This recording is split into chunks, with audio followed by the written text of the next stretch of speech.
Acción, tu revista mensual de cine y series, con los mejores estrenos de cine, fichas y reportajes coleccionables, series de televisión y 4 pósters todos los meses. Búscala en tu kiosco. Muy buenas, ¿qué tal? Aquí estamos. Y para hablar de lo que yo he estado viendo en este mes más o menos, ¿no? ¿Qué ocurre? Que en esta ocasión quiero, digamos, darle un aire más, bueno, más centrado en terror. Más centrado en terror. Entonces, me he buscado una serie de películas que he estado viendo. Notaréis que estoy con la voz tomada. La voz tomada es porque el otro día sospecho que debe de ser o he cogido fresquete o directamente pues me he pillado un catarro. O bien pudiera ser que me haya atacado otra vez la alergia porque el otro día me salió una gotera ahí arriba y esa gotera hizo que quitara pósters y demás. Y me encontré, pues eso, saqué póster, me cayó polvo en la nariz, yo soy alérgico a no sé qué, yo creo que es alérgico al polvo, los ácaros, la hipoteca, yo qué sé.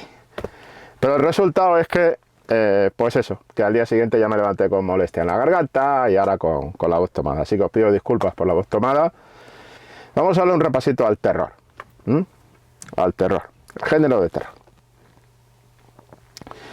¿Y qué nos ha estado dando el género de terror en estos que he estado viendo yo en estos últimos días? Tengo aquí la camarita esta que estoy intentando hacer algo interesante, pero lo que voy a hacer es, ahí tenemos, si podemos hacer un poquito ahí, eso es. Ahí tenemos una de las películas que creo que son de las esenciales, de las que he visto yo en este mes, que es Terrifier. A ver, de las esenciales, cuento un poquito la movida. Esta película es una película de Damien Leone y vamos a ver si puedo centrar un poquito más el tema para que veamos aquí. Bueno, vais a ver bastante paya en cueva, pero es que quiero enseñaros los carteles principalmente para que podamos tener una referencia directa. Yo creo que va a ser mejor si lo pongo así, más cercano. No está quedando el vídeo como yo esperaba, pero sí que necesito que veáis los carteles. No voy a mostrar trailers, no voy a mostrar nada, simplemente el cartel para que identifiquéis la película y alguna imagen que me parece que es significativa, ¿no? Bueno, pues aquí tenemos Terrifier, de Damien Leone, 2016, una película que dura poquito, dura lo que tiene que durar y que se ha convertido de alguna forma en un título de culto. ¿Por qué el título de culto? ¿Por qué esto del título de culto? Bueno, vamos a ver. El tema del título de culto ya sabemos cómo funciona, ¿no? No hace falta que la película sea ni siquiera buena. Simplemente con que haya tenido gracieta, voy a ponerme yo aquí esto, y vamos a hacerlo así que va a ser mejor. Simplemente con que haya tenido algún tipo de gracia para los espectadores, para los aficionados al género y tal, pues ya tienes vendido el producto, ¿no? Con lo cual, pues bueno, a mí Terrifier 1 me ha parecido una película curiosa, una película hecha con poca pasta, funcional, basada en un corto del propio director del año 2011, de Damien Leone, donde el payaso lo interpretaba otro actor, porque el que interpreta a Art el Clown, tanto en el largometraje, en el primer largometraje como en el segundo, es David Howard Thornton, y Art el Clown está claro que es la estrella de la película y que, bueno, pues en un momento dado es el que tripula esta propuesta, ¿no? El que capitanea esta propuesta. Bueno, por ahí nada que criticar. A mí me parece una película entretenida, que con Art the Clown se convierte en una película de culto por el monstruo, por la máscara, y hay que decir que en la máscara, pues hombre, tenemos este momento que a mí me gusta mucho, que es a mí, yo es que lo siento, yo veo a este tío y digo, estoy viendo a Meryl Streep en plan asesina en serie. O sea, esos gestos que me hace al principio de Terrifier 1 de Meryl Streep me molan mucho. ¿Qué pasa? Pues hombre, pasa que esta película, con poco presupuesto, modesta, con una duración adecuada, con una secuencia gore bastante bestia de... pues eso, de tortura en plan animal en una especie de edificio abandonado, pues está curiosa. O sea, es una película curiosa. Entiendo que haya adquirido eso, un poco esa idea de culto dentro del género, ¿no? O sea, que los aficionados de alguna manera la hayan saludado como película de culto dentro de los parámetros del género, ¿no? O sea, que no encuentro que haya un problema en que Terrifier sea una película de culto. No me preocupa tanto eso, y sería más bien otro tema el que me llama la atención. Voy a ver si puedo colocar la cámara fija, me vais a perdonar, ahí, para que tengamos pues una visión un poquito más relajada para todos. Se me va a ver a mí en el espejo, hola, estoy aquí, en el espejo del ordenador, pero bueno. Terrifier, estamos en modo mazmorra, con un cine de mazmorra, y no me parece nada mal que hagamos esto así. Entonces tenemos aquí a Terrifier, ¿vale? Y ya digo, y esa pose de Meryl Streep, que a mí me mola mucho. ¿Qué pasa? Pues que si la primera película tenía todas las claves del género, digamos, para ser título de culto, etcétera, etcétera, pues una película del montón, una película curiosa, bien, vamos bien, no hay problema. ¿Qué pasa? Que pasamos a... esto es otra cosa distinta. Pasamos a... esto no tiene nada que ver, esto son cosas mías, de Pánico en el Estadio, que hemos estado haciendo y tal. Y el tema es que tenemos la segunda película, Terrifier 2. Terrifier 2, a ver, en Terrifier 2 se nos va la pinza. Se le va la pinza al director, mejor dicho. En Terrifier 2 se le va la pinza al director. Primero se le va la pinza en metraje. Terrifier 2 ha sido un taquillazo. Vuelve Art the Clown, vuelve con una compañía interesante, curiosa, que no está bien explotada, que es una coleguilla, y vuelve pues con un presupuesto de $250.000, más pasta que la otra vez, que ha conseguido recaudar 11 millones de dólares, porque si la otra era de culto, esta ha sido una locura. O sea, la gente esta película la ha vuelto loca, y bueno, y se ha convertido en uno de los sleepers, esas películas de éxito inesperado del año, manejando unos mimbres que no aportan nada a la película anterior. A mí la película anterior más limitada en presupuesto, pero que iba al grano, pues me la consumo, me la trago mejor que esta segunda película. Son 2 horas 18 minutos para una película que en su propuesta es una peli de terror al uso. Vuelve a dirigir Damien Leone, la estrella del asunto es Lauren Lavera, y Lauren Lavera, que es esta figura que tenemos aquí de especie que va vestida como de... bueno, va desvestida de Bárbara, con unas alas a la espalda y demás, pues se ha convertido en una nueva reina del grito dentro del género de terror, una nueva estrella, una nueva diva del grito, como lo fue en su momento, por ejemplo, Jamie Lee Curtis con La Noche de Halloween en los años a finales de los 70. Y bueno, pura estética, con una duración, en mi opinión, excesiva, que hace que se repita mucho, pero que tiene unas secuencias de tortura absolutamente bestias, donde el payaso, pues ese payaso que tenía su puntito Meryl Streep en el anterior, con este tipo de imágenes, la imagen del selfie, a mí esta imagen me encanta de la primera. La primera es más pura, ¿vale? La primera película es más pura, la primera es más centrada, más concreta.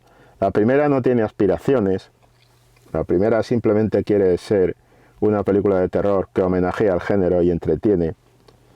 y creo que todo eso obra en su favor. Y este momento selfie creo que es muy significativo, ¿no? Del principio de la película, donde el payaso es absolutamente inquietante, donde se construye sobre la intriga y la tensión, y donde efectivamente sí, había una escena gore muy bestia, pero el resto de las persecuciones del payaso y tal, pues no eran. No es que me importe que sean bestias, pero es que creo que aquí se le ha ido la pinza. O sea, aquí prolonga muchas secuencias de tortura. Está la secuencia de la sal, que le ha encantado a todo el mundo, porque en el fondo llevamos una parte muy bestia y muy monstruosa y muy morbosa dentro. Pero bueno, a ver, tampoco quiero hacer spoilers, pero si tú despellejas a un personaje y encima le echas sal en el cuerpo y encima, en fin, ya es refocilarte en exceso, por decirlo así, ¿no? Y después tenemos también el tema de que al final pues se produce una situación de tortura, de maltrato así como sistemático y tal. Pero fundamentalmente el problema que tengo con esta segunda película es que dura demasiado, carece de ritmo, se va por los cerros de Úbeda, no va al grano. Y es como si hubiera querido hacer lo más de lo más. Bueno, no os preocupéis, ataros los machos, que vienen más, vienen más series, vienen más franquicia. Esto ya es fruto de franquicia y lógicamente el payaso se irá devaluando poco a poco. Pero bueno, que esta película ha sido una locura, que si la otra es de culto, esta le ha encantado a más gente todavía. Y pues ya digo, estamos muy lejos de esta imagen, ¿no? Que es la imagen pura de la propuesta, la imagen interesante, la imagen curiosa, que aquí pues se ha perdido. Es lo que yo al menos lo que yo pienso. ¿Y se ha perdido por qué? Pues porque Art ya no es este payaso Meryl Streep que veíamos en la primera película, sino que es esta máquina de torturar y de asesinar. Y sobre todo porque, insisto, hay detalles en la película que creo que, bueno, se ha perdido esa pureza que teníamos al principio con la pasta. Entra un poco más de pasta, también Leone se pone más ambicioso y efectivamente ya le ha salido bien la jugada. Es decir, no, la película no está mal dirigida, la película está correcta, pero no tiene nada nuevo sobre lo anterior y bueno, y yo ante este fenómeno que se ha producido con Terrifier, pues Terrifier 2, me decían, algunos alumnos míos me decían, ¿has visto Terrifier 2? Digo, no he visto ni la 1, pero bueno, pues tienes que verla y tal. Bueno, pues me he ido a ver, me he visto las dos y ya digo, la primera, vale, bien, curiosa. La segunda, pues bueno, un circo gore, ¿no? Que empieza curiosa con la movida esta del jardín de infancia, que dices, bueno, vas a ir por el camino de la primera, pero después te das cuenta de que no es así, sino que vamos a ir a lo fácil. Y lo fácil que es sangría y chica ligera de ropa, lo cual pues no deja de ser bastante básico. A partir de ahí, pues bueno. Seguimos. Otras películas, esto es ir hacia atrás, vamos hacia adelante. Progresemos, amigos. Bueno, ya digo, recordemos el momento Meryl Streep. Esto es otra cosa, esto es de un cineforum que vamos a tener en la escuela donde trabajo, en la escuela de cine donde doy clases, un ladrón en la alcoba. Y esto es una cosa que hice el otro día y vamos a ver cómo progresamos por aquí. Aquí tenemos, bueno, esta es la chica, la protagonista, que además es una mujer que estaría muy bien verla repartiendo leches en una película de acción, porque está bastante formada en artes marciales. Lauren Lavera, que quedaros con ella porque se ha convertido en un nuevo fenómeno, ya digo, la nueva diva del terror en el cine estadounidense. Hay que decir una cosa, estoy repasando estas películas de terror también como contraste. Estas películas de terror de un modo u otro manejan una pasta inferior a la que han manejado. O sea, la idea es que cuando el terror está manejado por los grandes estudios, con mayor inversión e intentando convertirlo en un proyecto, digamos, de producción de serie A, pues pierde mucho. Y también recupero todas estas películas en este vídeo porque quiero defender que el terror necesita moverse en los parámetros de la serie B o en cualquier caso, lejos de la serie A. Porque el terror necesita la libertad que le produce no estar trabajando dentro de la disciplina de los grandes estudios. Creo que eso es importante. Siempre me ha parecido así y bueno. Entonces, es el caso, por ejemplo, de El sótano prohibido. Y vosotros diréis, bueno, ¿y qué hace este tipo viendo una película de 1988 de Kevin Tenney? Y mirad, lo que pasa es lo siguiente, que es que esta película, El sótano prohibido, me permite comentar cómo en realidad nuevo en terror hay poquito, por no decir nada. Está El sótano prohibido y en un vídeo del mes anterior, no sé si os acordáis que os hablé en la Payán Cueva, que estaba haciendo, os hablé de esta cosa, ¿no? Del sótano del miedo, de esta copia que tenía yo en lata del sótano del miedo, que os decía, se han cargado, ¿os acordáis? Bien, pues esto es El sótano del miedo. Esto es una película de Wes Craven y digamos la pasión que tiene el cine de terror por los sótanos, ¿no? Como los sótanos pues son lugares muy curiosos, ¿no? Esto es simplemente lo que era el cartel de El nuevo terror de la Universal. Estamos hablando de una edición de los años del cine de terror de los 80-90, El nuevo terror de la Universal, y veis que esa idea del rostro apareciendo en la puerta rasgada, pues la tenemos prácticamente aquí. O sea, las ideas son repetitivas. Ya digo, esto es El sótano del miedo, una peli de Wes Craven de los 80, donde pues el sótano reivindica su poder, una producción de Universal de gran estudio en aquel momento, reivindica su poder de seducción para el terror y para los directores del terror. Bien, pues el sótano prohibido, los lugares del terror que se convierten en no lugares en un momento determinado. Los lugares del terror que están al margen de la realidad, pues son tema recurrente del género de terror, y simplemente pues llamamos la atención de esta película, El sótano prohibido del 88, una película curiosa, no es que sea nada del otro jueves, pero está en los parámetros de ese terror de serie B, de ese terror de pasta limitada, de presupuesto limitado, pero también me sirve para explicar eso de que tampoco estamos haciendo nada nuevo, tampoco se está haciendo nada realmente nuevo en terror, sino que se va buscando siempre los recursos habituales. Porque a esta quería llegar. Esta se titula El sótano, es una peli que yo he visto, está ahora mismo en Movistar,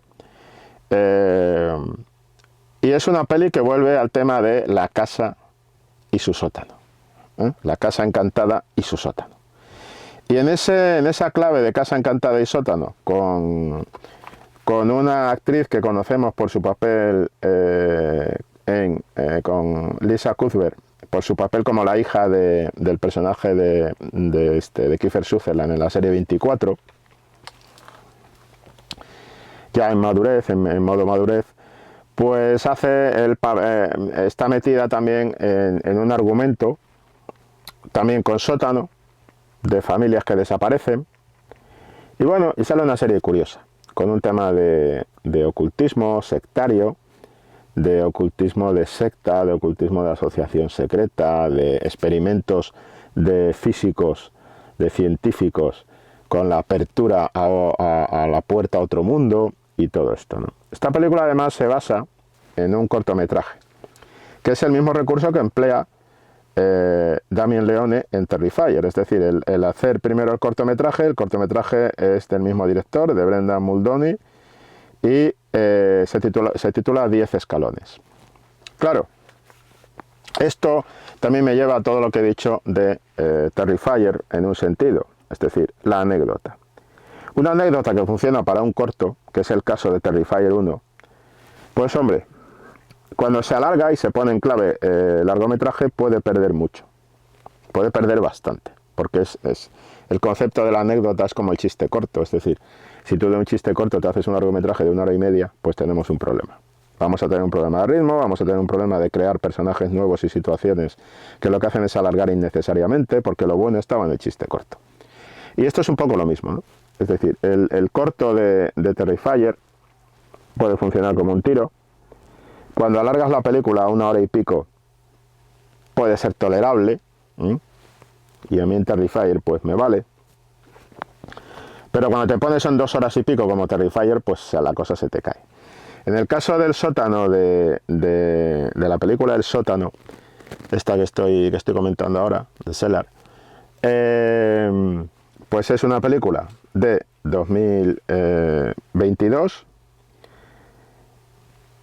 Lo que valía para... Es que lo que tiene esta película es lo de 10 escalones. Es el cuento que se puede contar en torno a una fogata en el bosque cuando sales de paseo a un fin de semana a pasar la noche y cuentas historias de terror. O cuando te juntas, pues eso, en una fiesta de pijamas y eres medio niño y eres medio americano o americano completo y cuentas historias de terror. Es decir, es ese cuento para asustar, que cuando lo alargas, pues empieza a manifestar vulnerabilidades. El sótano no está mal, el sótano resiste la tensión de alargarlo,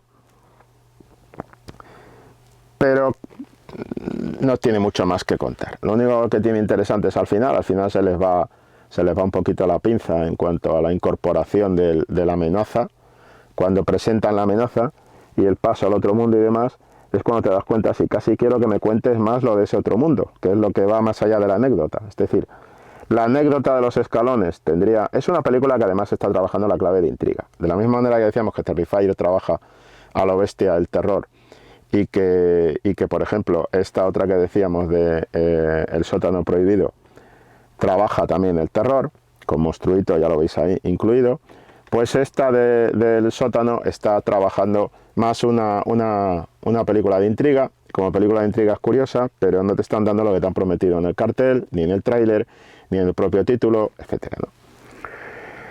Entonces, digamos que aquí están conviviendo esa idea de hacer intriga para prolongar una fórmula de un cortometraje que es un chiste corto, por decirlo así, como comentaba antes. Y eso pues tiene su peaje, eso tiene que pagar su peaje, ¿no? La película está aceptable, pasas el rato, es entretenida. Lo mejor es Lisa Kudrow, bueno, porque ya toda la película reposa sobre ella, que además ya había tenido un encuentro con el terror en 2005 en La Casa de Cera. Hombre, esta es mejor que La Casa de Cera, también hay que decirlo. Pienso que es mejor que la Casa de Cera. Pero si nos vamos a poner en Casas Encantadas, que también se pregunta uno, estas familias cuando se meten en esos lugares, ¿en qué estaban pensando, no? Pero es muy tópica el sótano en todos sus... Es puro arquetipo unido a otro arquetipo, unido a otro arquetipo. Después, estos padres son unos cachondos, son increíbles, dejan a los críos solos en una casa rara, en una mansión inmensa donde se les va la luz y los dejan así y se van a currar. Y tú dices, vaya vasca, ¿no? O sea, qué manera de proteger a la familia, caramba. Pues claro que se te pierden, ¿cómo no se te van a perder? Si es que han salido huyendo, si es que eres un bicho. Total, que bueno, la película está bien, pero jugando con el tema de los lugares, podemos pasar del sótano un poco a la parte superior de la casa, y ahí encontramos En la casa de al lado. En la casa de al lado es una película muy curiosa de Thor Danielsson y Oscar Melander, sueca, que dura lo justo, 1 hora 27 minutos. Si dura un poco más te la cargas, que es un poco lo que decíamos de las duraciones de Terrifier y demás. Y el sótano, En la casa de al lado, pues es otra historia de familia que inaugura una casa con un niño y el niño se encuentra allí en la casa un amiguito. Nada nuevo bajo el sol. Curioso que está hablando de esa especie de terror a la responsabilidad de la paternidad o la maternidad. Curioso que vuelva a estar centrado en una mujer. Las mujeres, las madres naturales o madres adoptivas, como es el caso de En la casa de al lado, y los hijos, ¿no? Y los hijos que quieren proteger. El tema de la maternidad, con todo el peso, en realidad te está hablando de un terror común, que es el terror a la responsabilidad. El terror a esa vida que depende de alguna manera de tus decisiones y que no es la tuya. El terror a esa necesidad de protección de la camada, que es un terror antropológico del ser humano. Y todo eso pues está movido dentro de un entorno de casa con misterio, por decirlo así. En este caso es justo la casa de al lado y un panel que comunica una casa con otra, ¿no? Y el niño que en su curiosidad pues establece un contacto con ese otro panel, ¿no? La película a mí me funciona mejor que la del sótano, porque hace todo lo que hace la del sótano, pero lo hace de una manera más cercana al terror puro. Y aunque evidentemente está navegando por el mar de los arquetipos como la otra, pues es una película que funciona mejor en ritmo, precisamente sabiendo manejar su metraje, ¿no?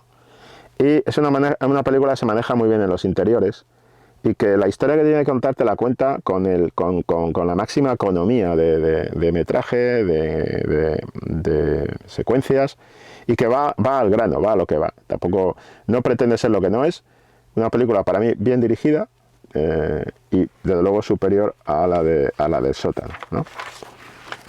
Y una película curiosa hablando de cosas que nos han hablado muchas veces, porque la temática viene a ser la misma que la de Madre. La temática viene a ser la misma en el fondo. Inevitablemente van a estar a la sombra del Resplandor, pero es que el Resplandor de Stanley Kubrick es la Capilla Sistina del género de terror. Y una película que te vuelve a hablar en el fondo de la angustia, de la angustia de la responsabilidad, del peso de la responsabilidad, y también de esa idea del alejamiento, de esa soledad que buscan los personajes yéndose a freír puñetas de la ciudad, con entorno no con entorno rural, sino con entorno boscoso alrededor, que tú dices, caramba, esta vasca, macho, se van ahí, se meten en el sitio más recóndito que encuentran, con un crío, y ya está, ¿no? Bueno, aquí, hombre, no es tanto lo recóndito, porque en el fondo la casa de al lado pues tiene alguna forma de vecindario, ¿no? Pero ya se sabe que muchas veces el infierno son los otros. Y a veces, no siempre, pero a veces el infierno son los otros. Y que tener vecinos no siempre es lo mejor que te puede pasar, dependiendo de cómo sean los vecinos. Y creo que por ahí la película pues hace su gracia, ¿no? Y funciona así más o menos. ¿Qué pasa? Que tampoco es novedosa, no está contando nada nuevo, porque tenemos otras películas. Ahora vamos con esta. El Gemelo. Pues El Gemelo es una película también, es de 2022, la que hemos visto antes, sueca, es de 2020, y El Gemelo es otra película que está rodada en Finlandia y en Estonia. La otra era sueca, por abrir un poco el género a lo que se hace en Europa. Esta dura 1 hora 49 minutos. Ya nos hemos ido de tiempo, amigos. Ya nos hemos ido de tiempo.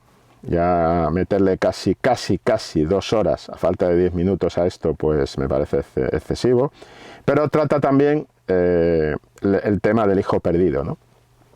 Ese gran miedo de los padres, que en el fondo testimonia es curioso, ¿no? Porque seguramente un psicólogo te diría, el miedo a perder a los hijos es también un poco el miedo a esos pensamientos. Yo no los he tenido en mi vida, afortunadamente, a Dios gracias, hasta ahora, y espero nunca tenerlos.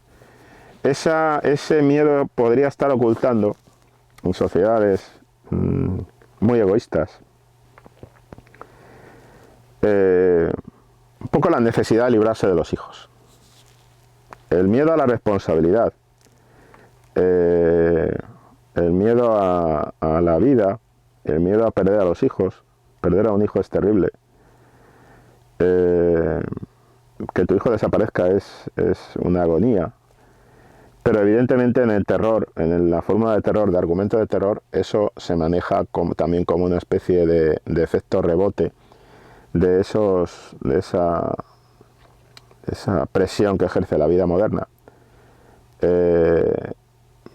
La nueva forma de entender las familias y demás, que de alguna manera también hacen que los hijos sean, pues cuando vienen vacaciones, ¿no? ¿Qué hago con los críos? Si no hay colegio, ¿dónde los meto, por ejemplo? Que no son criticables, porque son las circunstancias del mundo en el que vivimos, pero que de alguna manera también acosan a muchas familias, ¿no? Y que es un miedo que se vuelca más, esto no es un comentario sexista, simplemente es un miedo que se vuelca más en las madres que en los padres. También porque es cierto que el vínculo que tiene la madre con el hijo es mucho más intenso desde el principio de la gestación, y también porque es cierto que hay un tema de responsabilidad, y yo sospecho en que en líneas generales, y generalizar siempre es malo, amigos y amigas, creo que hay un factor responsabilidad que incentiva el factor culpa, del que los hombres trabajan de otra manera.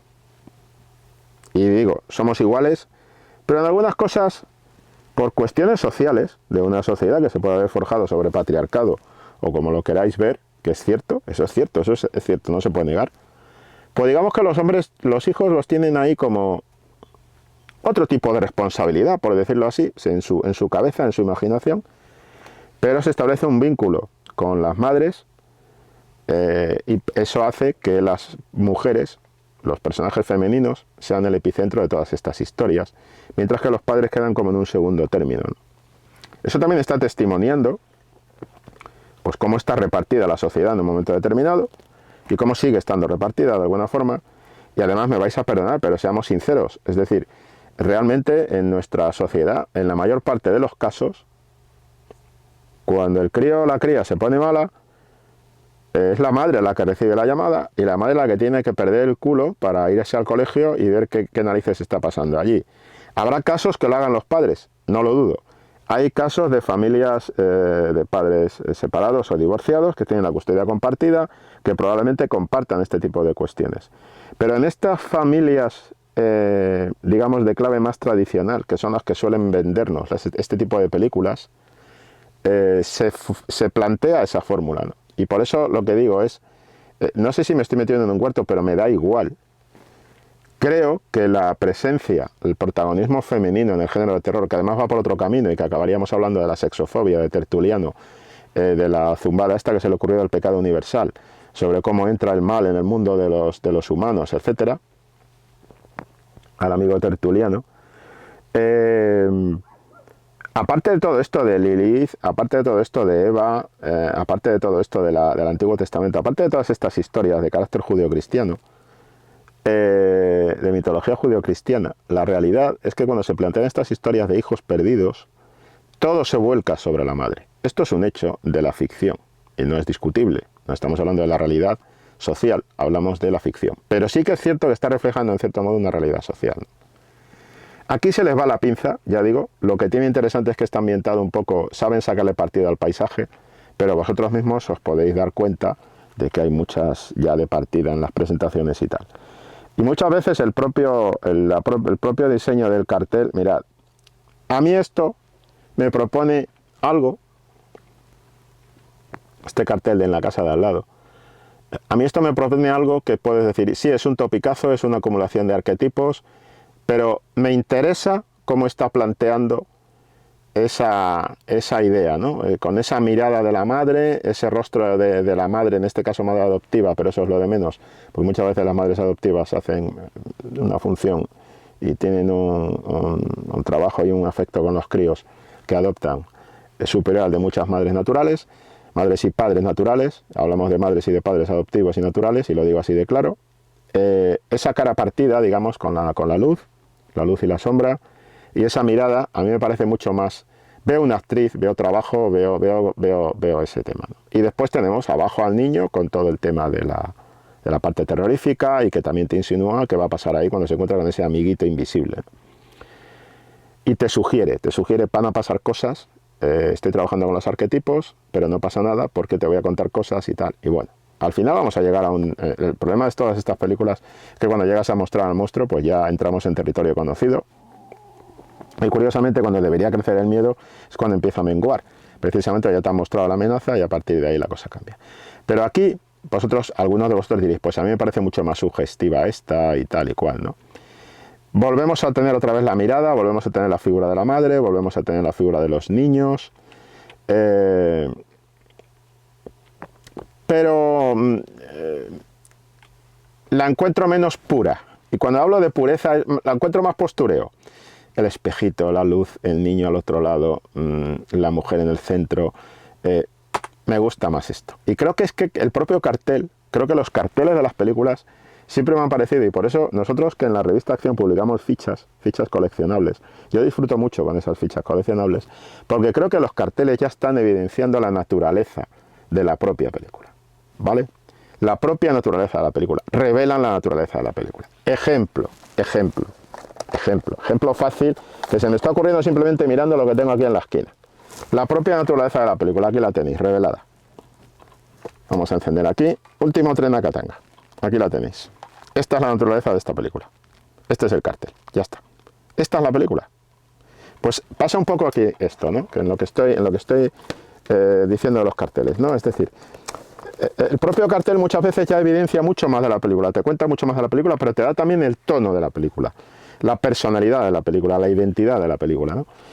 Y esta me sugiere y esta otra me dice más de lo mismo. Es lo que pienso y no lo puedo tampoco ocultar, porque además no es necesario ocultarlo, ¿no? Vamos a ir a esta, Smile.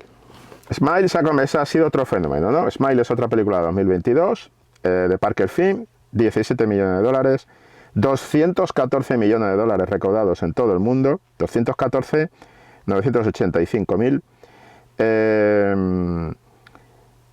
taquilla bestial y, claro, ¿qué es esta película? Pues tampoco es nada nuevo, pero ha sabido venderse muy bien. Es otra película que dura pues más de lo que suele ser habitual, pero no pasa nada. Y estamos en las 2 horitas. Smile, 2 horitas. Yo creo que si le quitas 15 minutillos queda niquelada, pero bueno. Tenemos, porque se prolongan cosas, hay secuencias como la llegada de ella a la casa donde ve al tipo con el que se va a casar, al novio, y le está esperando con la psicóloga. Y ella se enfada porque él no cree en ella. Bueno, pues toda esa secuencia, coges unas tijeritas y haces tras y las cortas. Cortar. Y te queda una película ya más ligerita de tiempo, ¿no? Porque necesita un ritmo, teniendo en cuenta que va a entrar con un juego muy interesante, eso sí. La propuesta es interesante porque está jugando con un ritmo de cine japonés. O sea, en realidad, tanto en personajes, presentación de personajes, el propio físico de los personajes, está jugando con claves que son claves heredadas, en cierto modo, que a mí me parece que está intentando hacer un homenaje al cine de terror japonés. Por lo menos esa es la sensación que yo tengo, que además me lo sugirió mi hija y creo que llevaba razón. Pues yo todas estas pelis las veo con mi hija. ¿Es bueno verlas con mi hija? Pues sí, porque tenemos unos cuantos años de diferencia y porque además me sirve también como un poco como termómetro, como background de lo que estoy viendo desde otro punto de vista, ¿no? Y a veces espabila bastante. Distintas generaciones, distintas maneras de ver todas estas cosas.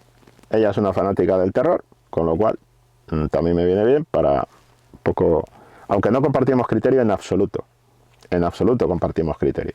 Y recuerdo cuando estábamos viendo Terrifier 2, me dio una paliza de comentarios constantes de hay que ver, pero este tío, pero tal y pero cual, y yo decía, pues es que lleva razón. El problema es que lleva razón. Pero bueno, que son 2 horas y 18 minutos Terrifier 2. Qué barbaridad. 2 horas y 18 minutos. Qué pasada. Bueno. Entonces, Smile son 2 horas, que también tiene tijera, como he dicho. He citado una secuencia en la que tiene tijera. Pero bueno, funciona en esa especie de fusión del terror japonés, de ritmos del terror japonés, de propuestas del terror japonés. Pero eso sí, con efectos de susto muy americanos, muy estadounidenses. Entonces, mezcla una cosa con la otra.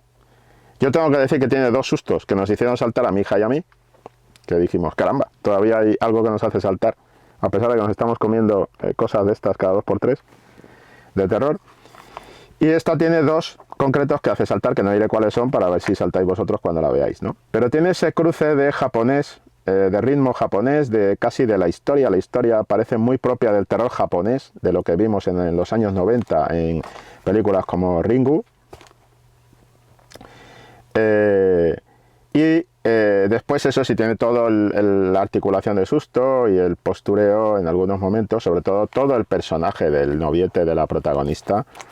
Y no me refiero al policía, me refiero al otro fulano, el yuppie que vive con ella. Y todo el tema, tiene un momento muy bueno de fiesta infantil, que ese es el típico momento cachondo, gamberro, de película de terror que conoce su propio ADN y que quiere hacer ese punto gamberro porque sabe que hay mucho gamberro viéndola.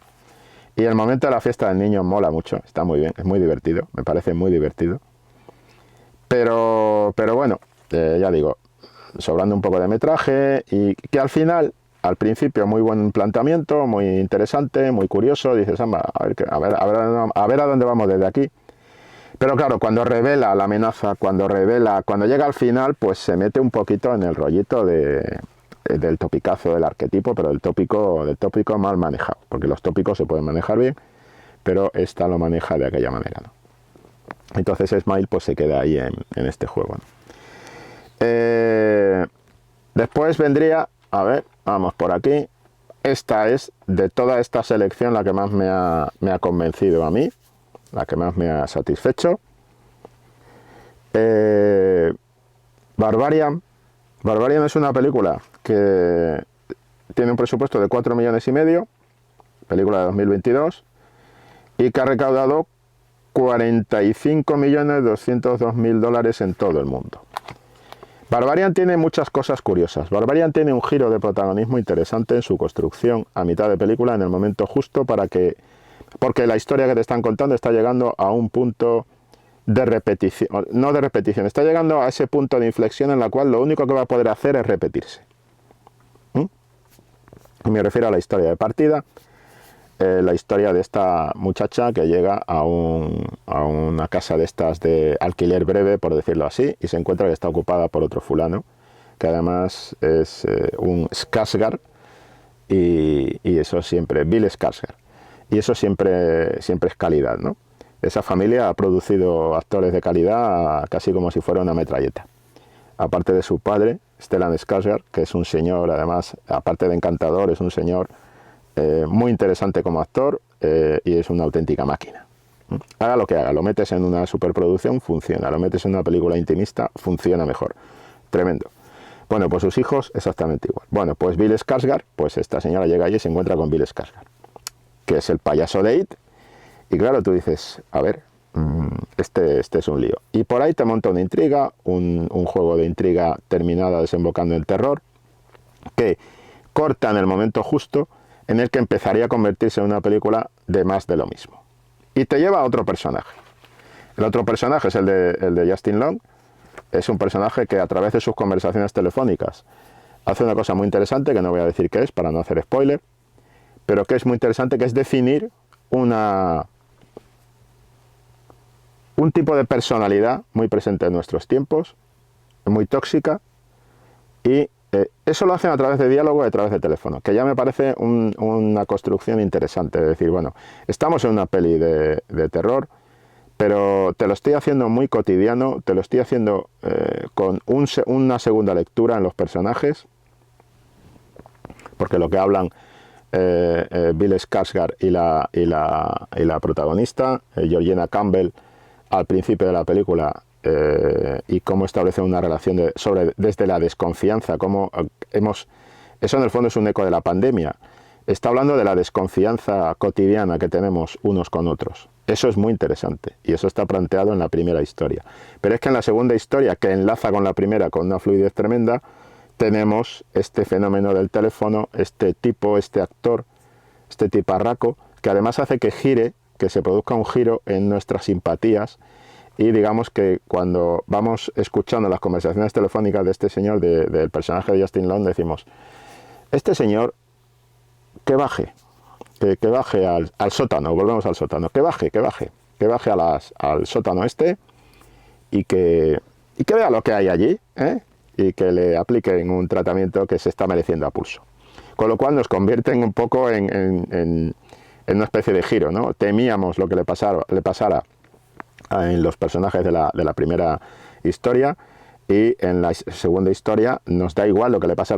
No solo nos da igual, sino que queremos que el pavo baje para que le pasen cosas, porque se la hagan a pulso el fulano. Entonces,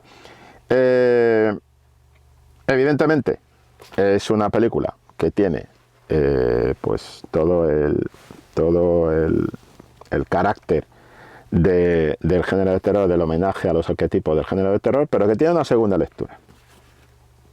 Es una película que se ha rodado en Sofía, en Bulgaria. Es una película que habla de lo que está pasando en las ciudades.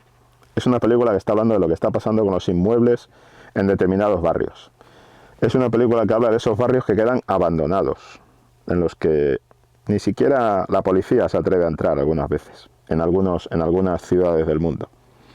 Es una película que nos habla del monstruo de la megalópoli, de la metrópoli, del urbanismo malentendido, de la especulación, con los pisos, con el ladrillo. Todo ese comentario está ahí detrás. Pero después también te habla de la maternidad, te mete un personaje de amenaza muy interesante, te habla de las aberraciones sexuales, te habla de el miedo de lo masculino frente a lo femenino,